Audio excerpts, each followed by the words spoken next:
welcome back to this channel. In this video I'll be showing you guys how you can color match on CapCut PC. So I'll just get like two videos from like different maps here, and I want this video to have the same color as this video on the right.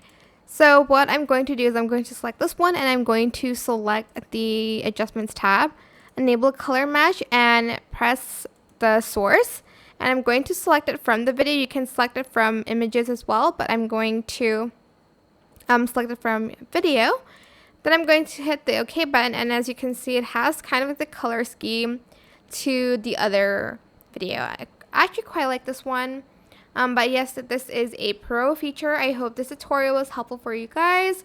Don't forget to like, comment, share, and also subscribe to this channel if you haven't done that already. If you have any more questions, just leave it in the comment section down below. I will try my best to answer them all for you guys.